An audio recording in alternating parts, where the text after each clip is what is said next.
শ্রমিক কর্মচারীর মজুরি নাইকিয়া করিব বিচারা শ্রমিতা জ্বলিছে শ্রমিক কর্মচারী শ্রমিতা জ্বলিছে শ্রমিক বিরোধী শ্রমিতা ভিতরে পরিণত করিব বিচারা শ্রমিতা জ্বলিছে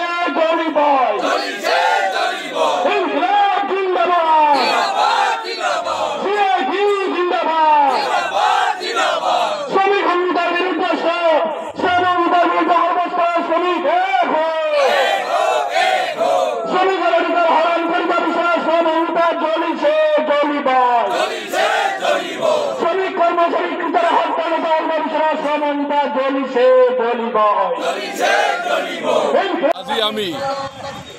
কেন্দ্ৰীয় চৰকাৰে শ্ৰম কোড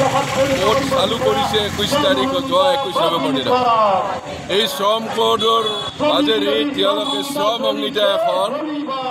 আইন আনিছে এই আইনৰ মাজেদি শ্ৰম সংহিতাৰ মাজেদি তেওঁলোকে শ্ৰমিকৰ ওপৰত হাৰাশাস্তি দিব বিচাৰিছে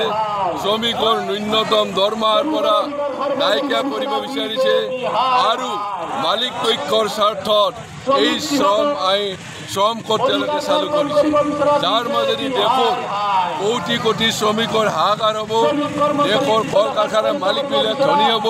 যেহেতুকে বিজেপি চৰকাৰ পুঁজিপতি চৰকাৰ আৰু পুঁজিপতিৰ স্বাৰ্থতে আজিৰ এই শ্ৰম কোড চালু কৰিবলৈ লৈছে কেন্দ্ৰৰ বিজেপি চৰকাৰ আৰু অসমৰ হিমন্ত বিশ্ব নেতৃত্বাধীন বিজেপি চৰকাৰে গতিকে তেওঁলোকে শ্ৰমিক কৃষকৰ কথা কয় যদিও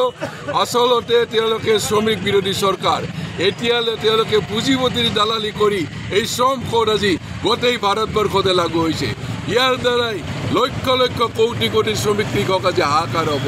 এখন মিছলীয়া চৰকাৰ এইকাৰণে ইয়াৰ বিৰুদ্ধে সকলো ৰাইজকে ওলাই অহাৰ কাৰণে দাবী জনাইছোঁ আজি ইতিমধ্যে শ্ৰম কোডৰ প্ৰতিলিপি আমি ৰাস্তাত জ্বলাই দিছোঁ পৰৱৰ্তী পৰ্যায়ত আমি মন্ত্ৰীসকলৰ